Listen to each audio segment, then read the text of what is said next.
Before we say goodnight, we've got one more story for you. When was the first time you said out loud what you dreamed of being when you grew up? For me, it was kindergarten, while watching the evening news with Walter Cronkite. My grandfather said, "Buddy, you could do that one day." And I said, "Okay, Grandpa, I will."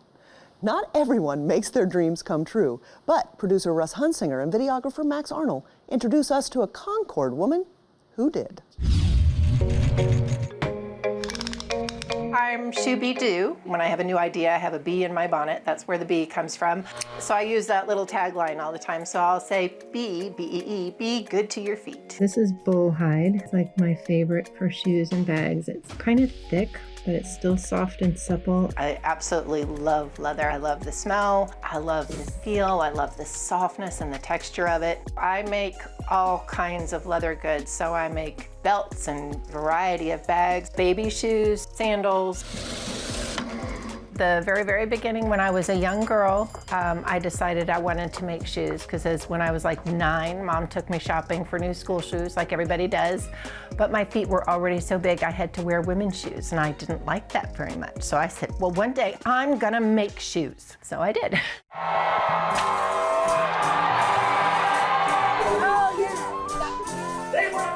Good day, how are you? We are at the Carolina Renaissance Festival.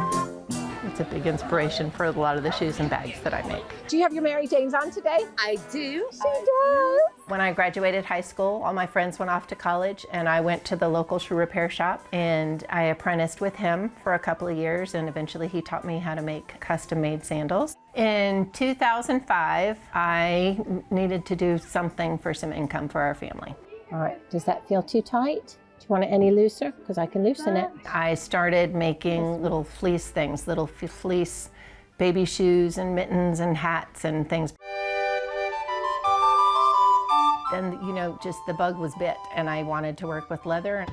And so my husband and also a neighbor of mine suggested, hey, you know, I think your things would be really good at the Renaissance Festival. Oh yes, I'm a president of her fan club. It was really fun, and each new thing would come along and she'd go ahead and try something new.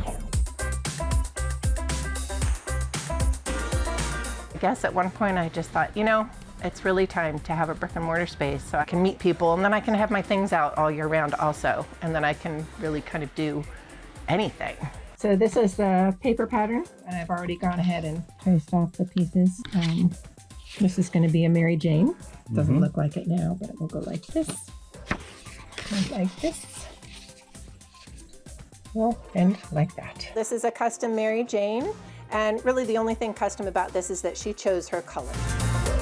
We met at the Renaissance Festival, actually, probably 10, 15 years ago. My foot issues were, I'd start out in the morning, probably a 7.5 or an 8 wide.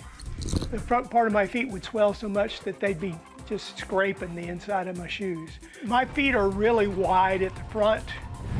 They're basically shaped like the foot of a duck. It really did change my life because I can take the dog for a walk. The dog and I are he walks 2 miles and I walk his 2 miles, and then I turn around and walk my 2 miles. Would you be wearing socks with these shoes that I'm going to make for you today? I learned the anatomy of the foot and all the things that cause problems when you have bad shoes, and it goes from the foot to the knee to the hip to the back. I never want to make a shoe that's going to cause a problem. What I want to do is make a pair of like colonial shoes. Yep. The reason I keep coming back is because if I bring something in and tell her what I want her to do, we always seem to be able to find a way to do it. My shoes that I make, I want them to be cute, but I want them to be functional, and I want them to be long-lasting. It is an unusual business, I know. I love being a shoemaker. I feel like I still have so much to learn. You know, I've been doing it for like almost 20 years, but I feel like I kind of barely scratched the surface.